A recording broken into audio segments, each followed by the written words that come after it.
Hello Instagram, bienvenue à mon 78e, il me semble, ou 79 peut-être, 79e, oui, 79e jour d'interview de femmes merveilleuses.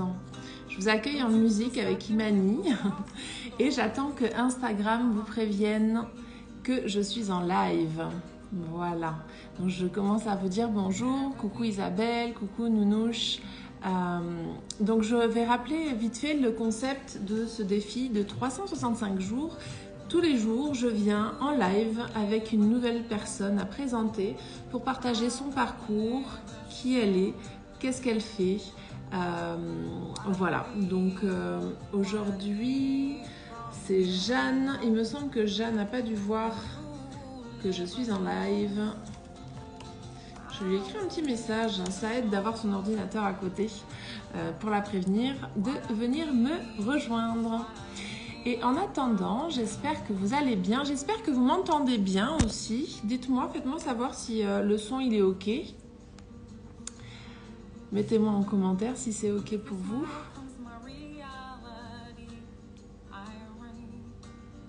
Et puis je vais attendre gentiment que Jeanne se manifeste. Une petite invitation, ça peut aider. Peut-être que ça va la faire venir un peu plus tôt. J'espère que vous allez bien. On se vendredi avant le week-end. Ici, chez moi, c'est grand soleil. Et du coup, on prévoit de belles sorties ce week-end. Coucou Jeanne, c'est en train d'arriver. Yes. Alors, coucou Gisela. Enfin, c'est plutôt hola Gisela.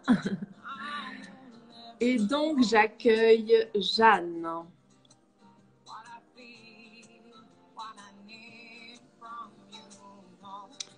Quand tu veux Instagram.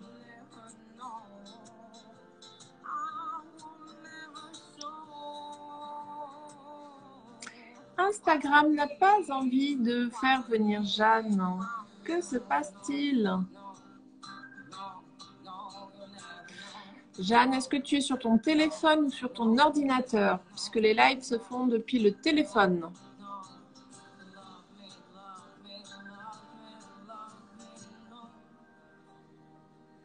On va recommencer, c'est pas grave. En attendant, si vous avez des questions, vous pouvez gentiment me les poser. Ça me fera plaisir d'y répondre. Oh, salut Hélène. Ça a pris du temps, mais c'est bon, j'y suis. Tu voulais me faire stresser, dis la vérité, Jeanne. Ah non, non, je voyais pas. Bon, des fois j'ai des soucis de connexion. Je sais pas. Comment vas-tu? Super. Et toi? Ça va magnifiquement bien, il fait grand beau chez moi, donc tout va bien pour le meilleur des vendredis. Voilà. Donc je vais juste rappeler un petit vite fait le timing. Donc on a 20 minutes à partir de maintenant, hein, le temps que tu as mis de connexion ne compte pas. Donc on a 20 minutes à partir de maintenant environ pour parler de toi, pour que tu nous dises un petit peu qui tu es, qu'est-ce que tu fais, en gros que tu te présentes. Moi, je viendrai te poser quelques questions pour savoir un petit peu qu'est-ce que tu fais en plus en plus. D'ordinaire, je ne connais pas les invités. Là, il se trouve que je connais Jeanne, puisque nous sommes dans la même formation de David Laroche. Donc voilà, aujourd'hui, je la connais. Néanmoins, ça me fait toujours plaisir de poser des questions, même quand je connais les personnes. Donc, si tu es OK avec ça, Jeanne, ce que je vais te demander, c'est dans un premier temps de nous dire un petit peu qui tu es. Voilà. Qui je suis? Ouais, c'est une vaste question. Ouais. Euh, Comment je me définis? Un peu comme une grande rêveuse, pied sur terre. Donc j'ai un peu ces deux aspects-là où j'adore voilà, j'adore rêver, j'adore être dans la nature, profiter du moment présent. Et en même temps, j'aime bien aussi mettre des projets en route, faire des choses concrètes aussi. Voilà, donc c'est un peu le fil conducteur de toute ma vie, même si je suis passée par plein de phases différentes qu'on peut percevoir comme ça part dans tous les sens. mais pour moi, il y a une logique. Yes. Et dans ta rêverie, justement, qu'est-ce que tu fais aujourd'hui? Quel est ton métier ou quels sont tes métiers? Parce que peut-être que tu en as plusieurs. Hmm. Alors aujourd'hui, en fait, je ne sais pas si on peut définir ça comme un métier ou plusieurs, effectivement. Disons que j'accompagne des personnes et pour ça, j'ai plusieurs outils. Donc, Ouais. pour moi, c'est un métier, mais on peut le voir différemment. Donc, mon but, c'est d'accompagner les personnes dans leur globalité, donc aussi bien dans justement le concret, avancer sur un objectif concret et faire des actions concrètes. Ouais. Et en même temps, je prends en compte la partie émotionnelle. Mm. Euh, pour ça, j'ai un outil qui s'appelle Nerti. Ouais. On pourra en parler plus en détail. Et je prends aussi en compte la partie énergétique. Et pour ça, j'utilise la technique Access Bar. Mm. Access Bar, c'est uniquement en présentiel. Les autres, je peux faire tout à distance. Ok, ouais. Et oui, donc en fait, Jeanne, elle est donc, c'est moi qui vais le dire parce qu'elle l'a pas dit, mais elle est coach quand même. Elle est life coach et en plus donc de tous ces outils de coaching qu'elle a. Donc si je résume un petit peu, tu as une boîte à outils, donc tu as tes outils de coaching, tu as tes outils via Nerti et tu as tes outils via Access Bar. Euh, Voilà. En fait, effectivement, je n'ai pas utilisé le mot coach parce que c'est un terme qui ne me parle pas à moi. Mais bon, effectivement, c'est comme ça qu'on l'écrit, quoi. Ouais, C'est c'est des... important juste, ne serait-ce que de le nommer pour que les personnes comprennent un petit peu aussi. Voilà, c'est sûr que se mettre dans des cases et s'étiqueter, c'est pas cool. Moi, je suis la première à pas trop aimer. Mais par contre, ça donne un référent. Alors après, on n'est pas obligé de le citer à chaque fois, mais au moins que les gens comprennent, voilà, dans l'accompagnement, puisque l'accompagnement, c'est aussi Oui, vaste. oui, c'est vaste, Euh, ouais. donc, je préfère le préciser. Et, euh, et du coup, aujourd'hui, quelle est la typologie de clientèle que tu peux avoir, avec qui tu as envie de travailler justement? Est-ce que c'est plus des hommes? Est-ce que c'est plus des femmes? Est-ce que ça n'a aucune importance? Et puis, quelle typologie de problématique il t'amène en fait, finalement? Hmm. Alors, en fait, donc il n'y a pas de préférence femme ou homme. Je suis amenée jusqu'à maintenant à accompagner les deux et j'aime bien, c'est très différent, mais j'aime bien les deux. Et c'est plus sur j'allais dire des problématiques, c'est pas forcément le bon terme, mais sur voilà, c'est des personnes qui ont envie de changer quelque chose. Ok. Donc, il y a cette notion de changement, euh, de transformation, de vivre les choses différemment. Alors, ça peut être, par exemple, une personne que j'accompagne en ce moment qui se sent pas bien dans son boulot. Et on est au tout début, donc ça, voilà, je ne sais pas où ça va aboutir, mais c'est pas forcément changer de travail, mais changer quelque chose Ouais. par rapport au travail. Ça peut être changer l'organisation dans la famille. Ça peut être, enfin voilà, le point commun, c'est vraiment j'ai envie de changer quelque chose dans ma vie. Ouais. Et voilà, moi, je suis là pour accompagner vraiment dans ce que la personne a envie et en fonction du contexte, des particularités. J'ai accompagné une femme qui vit, donc elle a son mari et ses trois enfants. Son mari a un boulot qui fait qu'il change de pays tous les 3 ans. Militaire? Donc forcément, voilà, forcément, il y a un contexte qui fait que, voilà, avant, elle avait l'impression de subir, de ne pas pouvoir faire certaines choses. Et en fait, il y a plein de choses qu'on peut changer dans la perception de voir les opportunités qu'il y a aussi à ce mode de vie-là. Donc c'est vraiment le fil conducteur, voilà. Ouais. J'ai Et envie de changer quelque chose, je suis là. il y a quand même un point aussi commun dans la typologie d'outils que tu utilises, c'est vraiment cette notion d'énergie en fait. Est-ce que moi j'ai déjà interviewé des personnes qui faisaient Access Bar, mais tu peux peut-être nous en dire un petit mot brièvement pour que les personnes comprennent ce que c'est. Mais après, comme j'ai jamais eu de personnes qui faisaient Nerti, bah moi ça m'intéresse aussi que tu expliques un petit peu ce que c'est. Ok. Alors, pour commencer avec Access Bar, effectivement, c'est une technique énergétique qui consiste enfin, moi, je pose mes mains à certains endroits sur la tête, à différents endroits, et ce qui fait, ça crée des barres d'énergie, c'est pour ça que ça s'appelle Access Bar. Access, c'est pour Access Consciousness. Donc, le but, c'est d'accéder à plus de conscience et ça se fait énergétiquement. En fait, on zappe le mental. C'est comme si le mental, on le met de côté pendant toute la séance et énergétiquement, les informations circulent parce tout est fait d'informations, l'énergie, le mental, les pensées. Et donc tout ça, ça va circuler d'une manière où justement, on va pouvoir nettoyer un peu les croyances limitantes, les pensées récurrentes, moments, les blocages qu'on peut avoir dans la vie. Et ce qui est intéressant avec Access Bar, c'est que bah, du coup, la personne, elle est allongée, voilà, elle se laisse. Elle se laisse chouchouter parce que dans le pire des cas, c'est un massage du crâne. Exactement. Voilà, le pire qui puisse se passer, c'est que bah, on se relaxe pendant 1 heure et en général, il y a un effet. Enfin, moi, les personnes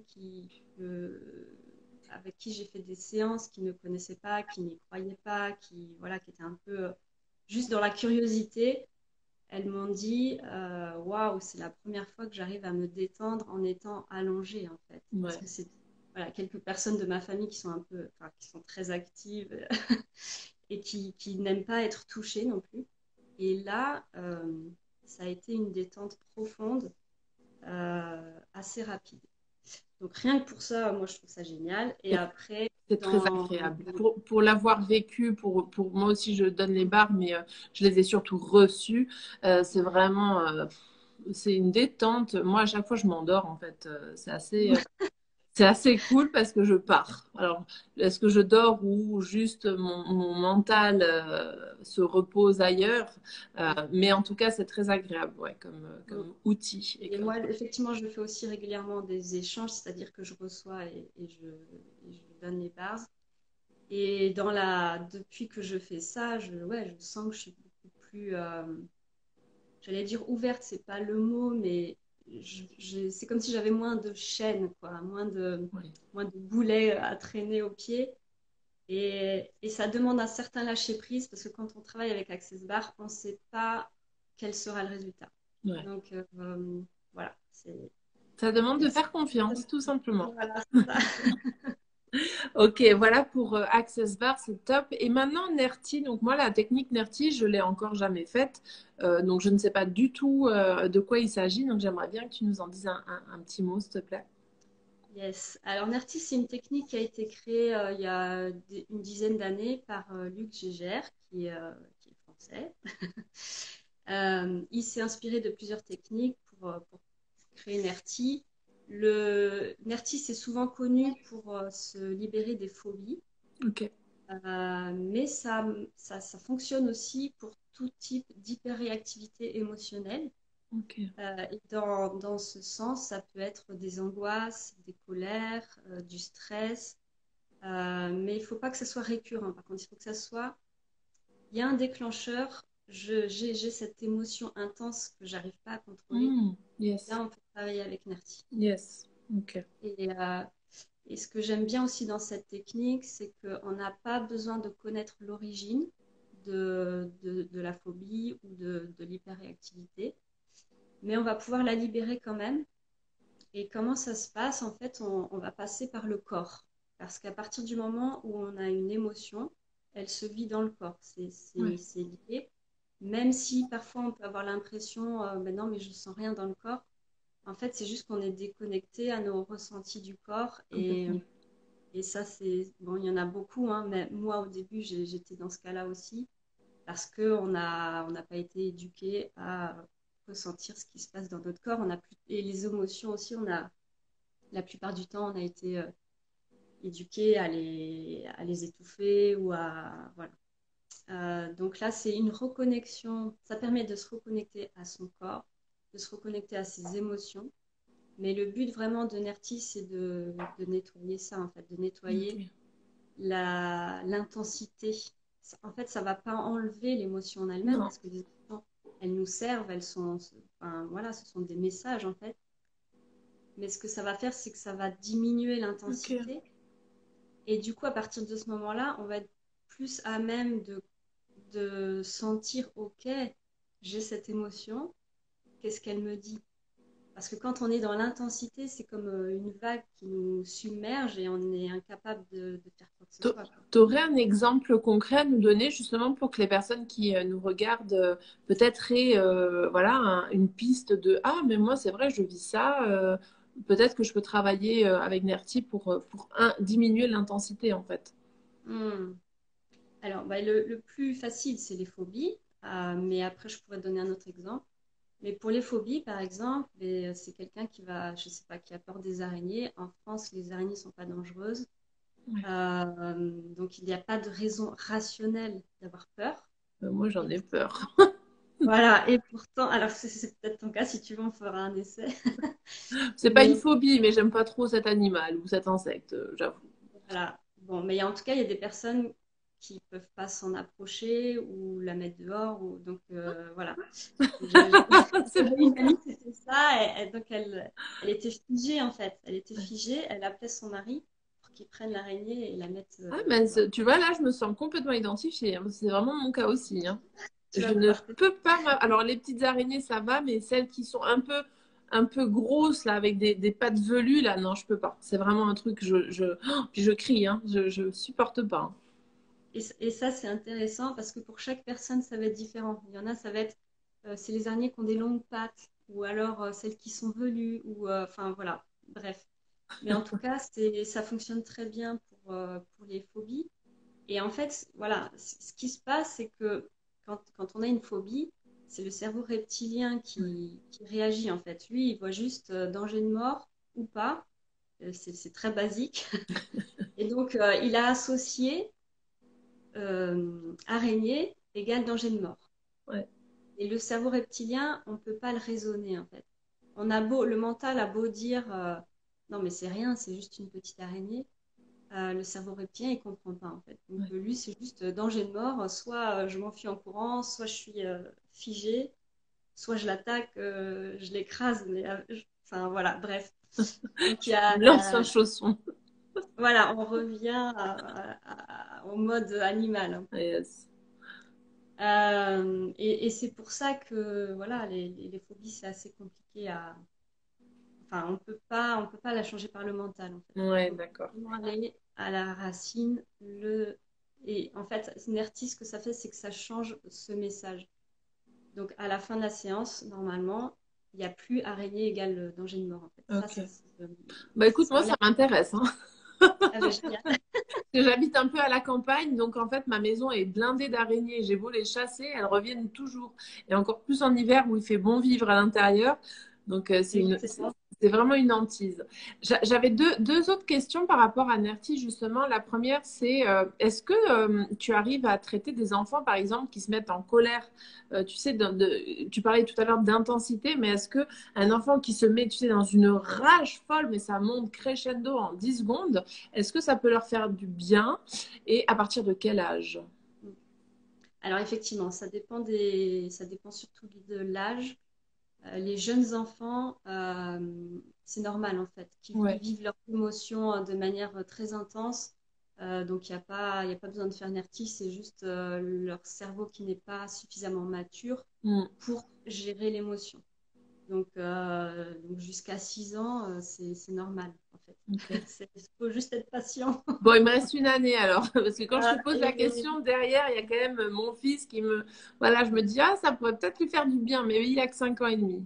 Donc, voilà. bon, Alors, ce qu'on peut faire avec des jeunes enfants, c'est de les connecter à leur corps au ouais, moment où il y a cette colère. ouais, Mais en fait, il faut soi-même être suffisamment OK avec ça ouais, pour ouais, pouvoir accompagner l'enfant. Si quand l'enfant est en colère, moi, ça me crée un stress ou ça me fait réagir, c'est que moi, déjà, je peux travailler sur ma propre émotion face à l'émotion de mon enfant. ouais. C'est un sujet qui me passionne, hein, tout ce qui est Ouais, ouais, non, éducation. mais c'est pour ça que je t'entraîne là-dessus, parce que je sais que tu es un peu Ouais. spécialisée dans tout ce qui est émotion, donc c'est génial de t'avoir parmi nous aujourd'hui. Et le troisième exemple qui m'était venu pendant que tu nous expliquais Oui, Nerti, c'était la jalousie. Est-ce que c'est une oui, émotion justement, tu sais, quand les jeunes ados ou les jeunes, ou même après plus tard, hein, je sais pas pourquoi je dis les jeunes ados, c'est parce que moi quand j'étais plus jeune, j'étais très très jalouse. Aujourd'hui, c'est plus le cas, mais je sais que ça crée justement des connexions. Des fois, tu dis, je partais en vrille en fait. Est-ce que ce type d'émotion aussi est peut-être traité mm, via Nerti? oui. Mm. Alors, je vais juste revenir, je te réponds après. Bah, par rapport aux enfants et NERTI, du coup, on peut faire NERTI plus tard, mais plutôt à partir de 10 11 ans. Ouais. Voilà. Parce que voilà, il faut quand même pouvoir observer ce qui se passe dans le corps, et Mm. c'est pour les enfants, et il faut qu'ils soient vraiment motivés. Ouais. Je- Oui, bien sûr. Parce que c'est pas une technique agréable, c'est pas comme Axis Bar, t'es allongé. C'est l'opposé. Ok. Voilà. Non, mais c'est que à partir du moment où on se concentre sur les ressentis du corps, ces ressentis du corps sont plus ou moins agréables. Ouais. Et dans NERTI, justement, on ne veut pas bloquer les ressentis désagréables. On les laisse prendre toute la place. Et c'est pas facile. C'est Ouais. pas facile parce qu'on n'est pas habitué à faire ça. On est habitué à le bloquer parce que Ouais. c'est intense, quoi. Ouais. Ouais. Ouais. Ouais. Donc c'est important, voilà. Bon, souvent pour les enfants, ça va plus vite, mais il faut quand même y aller et il faut qu'ils soient hyper motivés, quoi. Ok.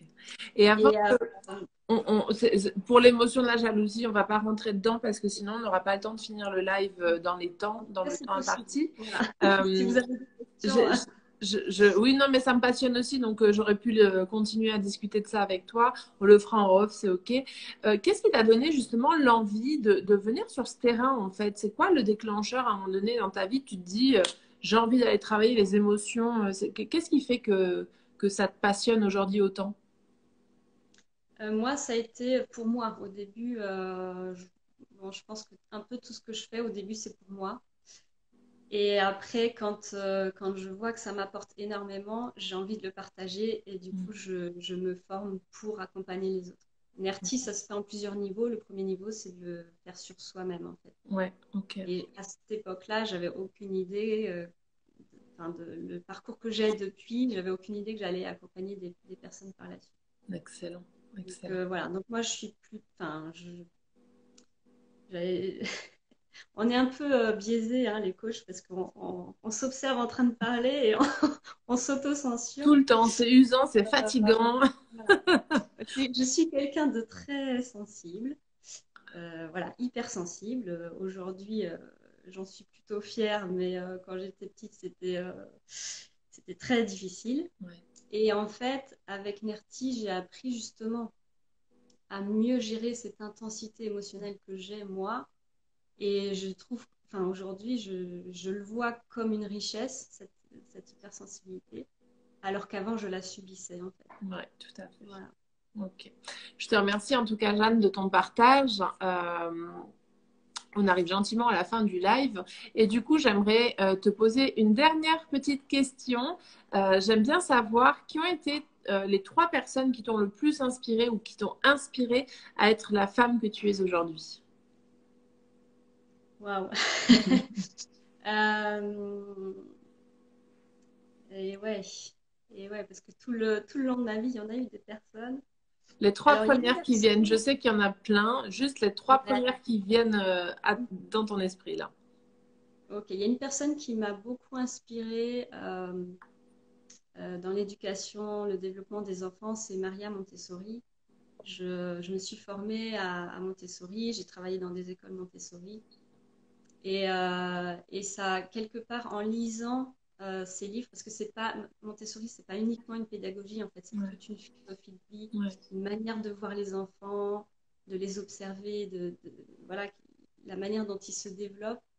Et c'est comme si, en la lisant, ça m'avait permis de me reconnecter à moi et à mon intuition, en fait, par rapport au développement des enfants. ouais. Et c'était comme si je m'autorisais à faire ce que je sentais moi au fond, et parce que c'était écrit dans un livre. Donc je me suis reconnue dans sa manière de voir les enfants. Génial, top. Voilà, donc, Après, pour la première. comment? Je dis voilà pour la première. Voilà, la première. Une autre une personne qui m'inspire, je dirais mon fils. Alors, les enfants de manière générale, mais bon, mon fils, voilà, je vis avec lui, donc voilà, c'est la joie de vivre, c'est être dans le moment présent, c'est des leçons de vie en fait qu'on oublie quand on est adulte. Ça me permet de me reconnecter aussi à mon enfant intérieur. Ouais. Et aussi, il me fait beaucoup travailler parce que forcément, les choses qui m'énervent, voilà, ça va être un reflet de ce Voilà, que je peux améliorer chez moi. on est d'accord. Et après, une troisième. Alors, c'est pas une personne, je sais pas si je peux le dire, mais Tu peux dire. c'est la nature en fait. La nature m'inspire énormément. Alors, on peut le voir comme une personne, je sais pas, voilà, il y en a qui l'appellent Dame Nature. Mhm. Mais ça m'apporte énormément. Quand mes pensées tournent en rond et que je peux pas faire access bar, je vais me balader et Tout c'est clair. c'est génial, quoi. Eh ben, écoute, c'est génial. Je te remercie beaucoup. On arrive vraiment à la fin du live. Je t'avais prévenu que ça passait très, très vite. Euh, Ce que je vais faire, c'est que je vais publier la vidéo sur mon Instagram et sur ma chaîne YouTube. N'hésite pas à venir mettre en commentaire justement un petit commentaire pour qu'on puisse te retrouver rapidement et que les personnes qui étaient là en live ou celles qui regarderont en replay puissent connecter à ton énergie et se connecter à toi rapidement. Tu peux aussi nous Instagrammer, donc taguer Maria Montessori parce que bon, ton fils et la nature, je pense qu'on va oublier, mais c'était très inspirant. Et puis voilà, en tout cas, merci beaucoup d'avoir participé à ce défi avec moi. Merci à toi. Et puis, je vous souhaite à tous un très agréable vendredi. Pour ma part, je vous dis à demain pour mon prochain live et je vous embrasse. Ciao! Ciao!